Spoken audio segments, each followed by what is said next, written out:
എല്ലാവർക്കും സമാധാനവും ശാന്തിയും ആശംസിക്കുകയാണ്.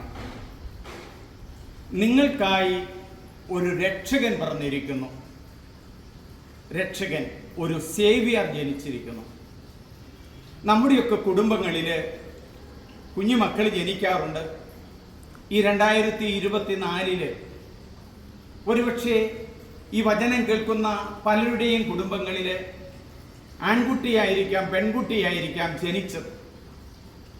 ആദ്യകാലങ്ങളിലൊക്കെ നമ്മുടെ അമ്മമാര് കുഞ്ഞുങ്ങൾക്ക് ജന്മം നൽകുന്നത് വീടുകളിലായിരുന്നു. അന്ന് വയറ്റാട്ടി എന്ന് പറയുന്ന ഒരു സ്ത്രീ വന്ന് കുഞ്ഞിനെ എടുക്കും, ആ ശുശ്രൂഷകൾ ചെയ്യുമായിരുന്നു.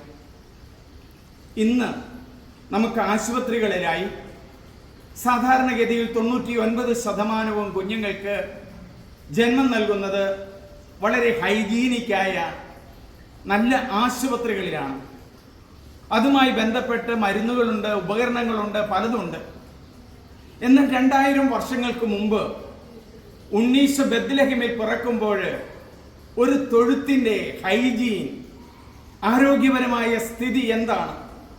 കന്നുകാലികൾ തിന്നുന്ന ചപ്പും ചവറുമെല്ലാം ഇങ്ങനെ കിടക്കുന്ന ഒരു സാഹചര്യത്തിലാണ് യോസേപ്പ് പിതാവും മാതാവും ഉണ്ണീശോയ്ക്ക് ജന്മം നൽകുന്നത്. ഇന്ന് ഒരു സൗകര്യവുമില്ലാത്ത സ്ഥലങ്ങളിൽ കുഞ്ഞുങ്ങൾ പിറക്കുന്നതിനെ കുറിച്ച് നിങ്ങൾ ഓർക്കുമോ എന്ന് എനിക്കറിയില്ല. 2-3 വർഷം മുമ്പ് ഞാൻ ആസാമില് ഉംസ്വായി എന്ന് പറയുന്ന സ്ഥലത്ത് പോയി. അവിടെ ഒരു ആശുപത്രിയിൽ എത്തിച്ചേരണമെങ്കിൽ വളരെയധികം ദീർഘമായ യാത്ര ചെയ്യണം. അങ്ങനെ ദീർഘമായ യാത്ര ചെയ്ത് അവിടെ എത്തിച്ചേർന്ന് ആശുപത്രിയിൽ ചെല്ലുമ്പോഴത്തേക്കും സാധാരണഗതിയിൽ ആ കുഞ്ഞുങ്ങൾ മരിച്ചിരിക്കും, സ്ത്രീ മരിച്ചിരിക്കും. വളരെയധികം ശിശു മരണങ്ങൾ നടക്കുന്ന ഒരു സ്ഥലമാണ്. അവിടെ ഇന്നത്തെ ഒരു സൗകര്യങ്ങളുമില്ല. ഞാൻ 3-4 ദിവസം അവിടെ താമസിക്കുകയും ജനങ്ങളോടുകൂടെ ആയിരിക്കുകയും ചെയ്തിരുന്നു. അതുകൊണ്ട് എനിക്ക് ബുദ്ധിമുട്ടറിയാം. ഇന്ന് ഇവിടെ മനോഹരമായ ഒരു പുൽക്കൂട് ഉണ്ടാക്കിയിരിക്കുകയാണ്.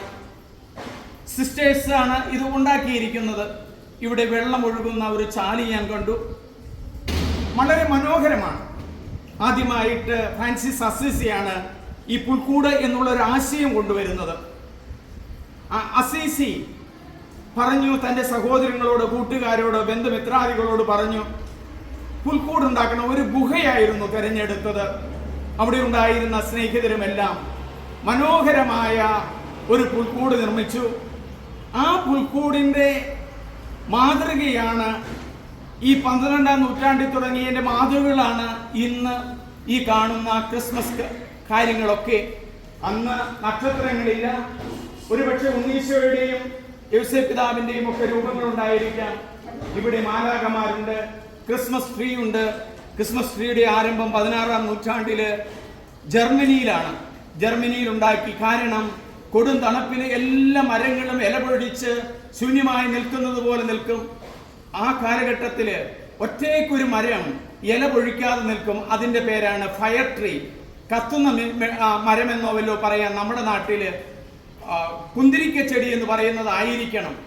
ധർമാരാം കോളേജിൽ 2 വലിയ പൈൻമരം പോലെയുള്ള മരം നിൽപ്പുണ്ട്. അതാണ് ക്രിസ്മസ് ട്രീ. അത് ഇല പൊഴിക്കില്ല. നിറയെ മഞ്ഞൊക്കെ വീണ മഞ്ഞുകൊണ്ട് അത് നിൽക്കും. പ്രതീക്ഷയുടെ അടയാളമാണ് ക്രിസ്മസ് ട്രീ. നക്ഷത്രം നയിക്കുന്നതിൻ്റെ അടയാളമാണ്. ഉണ്ണീശോ പിറക്കുന്നത് നമ്മുടെ കുടുംബങ്ങളിൽ ഇനിയും കുഞ്ഞുങ്ങൾ ജനിക്കുന്നതിൻ്റെ അടയാളമാണ്. നമ്മുടെ വീടുകളിൽ നല്ല ആരോഗ്യമുള്ള സമൃദ്ധമായ കുഞ്ഞുങ്ങൾ ഉണ്ടാകണമെന്ന് ആഗ്രഹിക്കുകയാണ്. ഈ വർഷം ക്രിസ്മസ് ആഘോഷിക്കുന്ന ഈ അവസരത്തിൽ കുഞ്ഞുങ്ങളില്ലാത്ത എല്ലാ ദമ്പതിമാർക്കും കുഞ്ഞുങ്ങൾ ഉണ്ടാകട്ടെ എന്ന് പ്രാർത്ഥിക്കുകയാണ്. ഒരു വചനം എൻ്റെ മനസ്സിലേക്ക് വരുന്നു, മക്കളില്ലാത്തവർക്ക് വേണ്ടി. സങ്കീർത്തനം 8:2. കർത്താവേ, ശിശുക്കളുടെയും മുല കുടിക്കുന്ന കുഞ്ഞുങ്ങളുടെയും അധരങ്ങൾ കൊണ്ട് സുശക്തമായ കോട്ട കെട്ടണമേ. ഈ വചനം ഉണ്ണീശോയുമായിട്ട് വളരെ ചേർന്ന് പോകുന്നതാണ്. കർത്താവേ, ശിശുക്കളുടെയും മുല കുടിച്ചത് നമ്മുടെ കുഞ്ഞുമക്കളാണ്.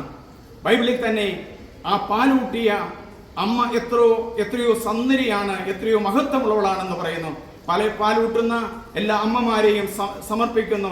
ഈ ക്രിസ്മസ് പുതിയൊരു അനുഭവമാകട്ടെ. ദൈവത്തിന്റെ അനുഗ്രഹങ്ങളാൽ നിറയട്ടെ. അത്യുന്നതങ്ങളിൽ ദൈവത്തിന് സ്തുതി, ഭൂമിയിൽ സന്മനസ്സുള്ളവർക്ക് സമാധാനവും പ്രത്യാശയും. ആട്ടിടയന്മാർക്ക് ലഭിച്ച ആ സന്ദേശം പാവപ്പെട്ടവർക്ക് ലഭിക്കട്ടെ. എല്ലാവർക്കും ക്രിസ്മസിന്റെ ആശംസകളും പ്രാർത്ഥനകളും നേരുന്നു. സ്നേഹപൂർവ്വം സണ്ണി പുൽപ്പറമ്പിൽ. നിങ്ങളെല്ലാവരും ഇത് സബ്സ്ക്രൈബ് ചെയ്യണം, ഷെയർ ചെയ്യണം. ദൈവത്തിന്റെ അനുഗ്രഹം സമൃദ്ധമായി ഉണ്ടാകട്ടെ. ആമേൻ.